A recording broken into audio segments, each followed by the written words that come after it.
Hey guys, I am Anjali and today's topic is social conditions in the 18th century. So let's start. Social conditions in the 18th century. First, social stratification. At the apex of the social order was the emperor, closely followed by the nobility, which, despite hard times, led a life of luxury and extravagance with great weakness for wine, women, and music. At the lowest rung of the ladder was the preponderant majority of the poor agriculturist and artisan in the village.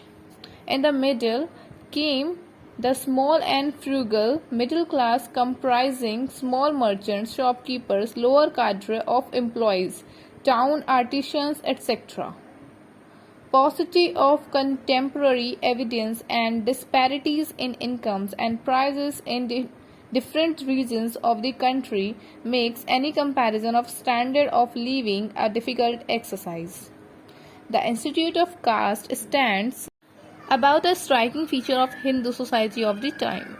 Caste rules prevailed in matters of marriage, dress, diet, and even professions. However, economic pressures and administrative innovations introduced by the East India Company compelled some to look beyond their ancestral professions. Second, place of women in society. Women were given a place of respect in home and society, but not of equality as we understand the term today. Hindu society being mainly patriarchal, the veil of the male head of the family usually prevailed. Through examples can be cited of Hindu and Muslim women having played a significant role in politics, administration, and scholastic fields. The common women were denied right place in society. But the system was common among both the Hindu and Muslim women through women of poor families out on work forced livelihood could not deserve it. Child marriages were common among both girls and boys, though consummation usually took place after they attained the age of maturity. Dowry system was prevalent among the upper classes. Polygamy was common among ruling prince, big zamindars, and men of better means, though the common man contented himself with one wife. Polygamy is shocking proportion among the Kulin families in UP and Bengal. Marriage of widows were generally looked down upon, though it prevailed in some places. Surprisingly, the Peshwas imposed a tax called Patadam on marriage of widows. The evil practice of sati, of Hindu widows burning themselves on the funeral pyres of their husbands, mostly provided in Bengal, central India, and Rajputana among some upper caste. The Peshwas discouraged sati in their dominion with limited success. Second, slavery. Another social evil was the prevalence of slavery. Broadly speaking, slaves could be classed into two categories: the domestic slaves and the serfs tied to the land. In the latter category of serfs were transferred with the sale of land to new masters.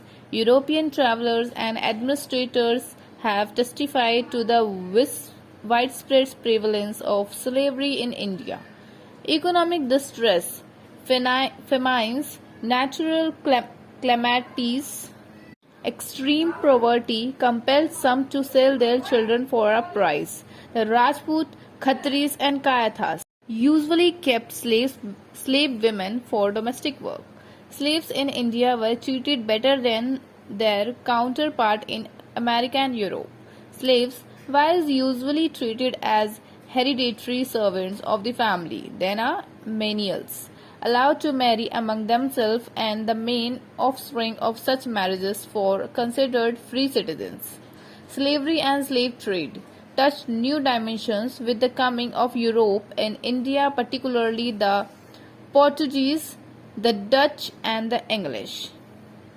There is mention of a courthouse at Calcutta in 1752 which regularly purchased and registered slaves, charging a registration fees of Rs 4 for each entry.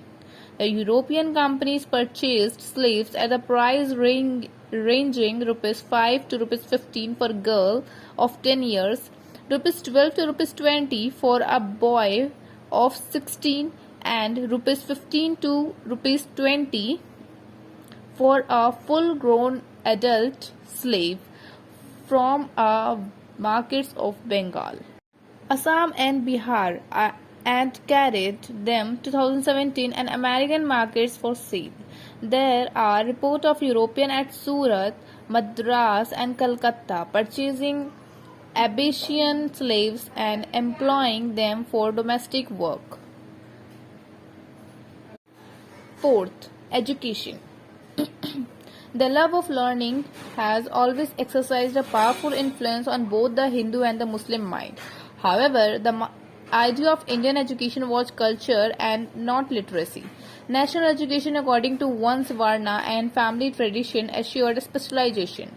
Both Hindu and Muslim systems of education link learning and religion. Centers of higher education in Sanskrit literature were called Chatuspathis or tools in Bengal and Bihar. Nadia Kasi, Benares, Srihut, Mithila, and Utkala, Odisha were reputed centers for Sanskrit education. The French traveler Bernier described Kasi the Athens of India, and aspirants for higher Sanskrit education flocked to its numerous institutions. Institutions for learning of higher education in Persian and Arabic were called madrasa. Persian, being the court language, was learned both by the Muslims and the Hindus. Azimabad, Patna, was the reputed center of Persian education in eastern India. Those interested in the study of Quran and Muslim theology had to acquire proficiency in Arabic. Elementary education was fairly widespread. The Hindu elementary schools were called Pathshala and the Muslim elementary Pathshalas were popularly known as Maktabs. These schools were not unusually attached to temples and mosques. The students were not given instructions in the 3 hours of readings, writing and arithmetic. Moral instruction with emphasis on truth and honesty, obedience to parents and faith in one's religion found a place in the school curriculum.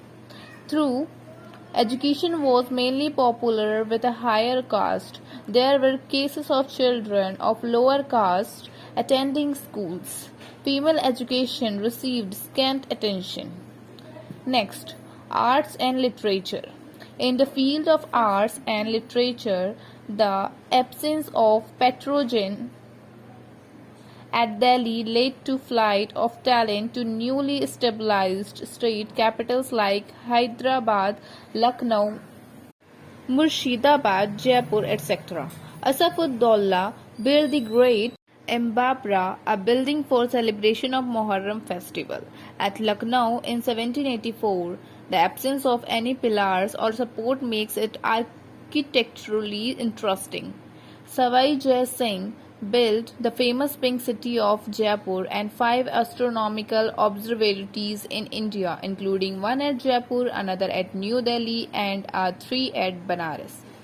At Amritsar, Maharaja Ranjit Singh renovated the Sikh Shrine, decorating the lower half with the marbles, and the entire upper portion was inlaid with copper surmounted with the thin plate of gold and give it its modern name of the Golden Temple. The place of Suraj Mal at Digh, the capital of Bharatpur State, was planned to rival in munificence the imperial place at Agra.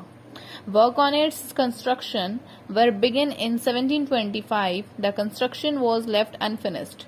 Vernacular languages like Urdu, Hindi, Bengali, Assami, Punjabi, Marathi, Telugu and Tamil greatly developed. It was during the 18th century that the Christian missionaries set up printing presses in India and brought about vernacular editions of the Bible.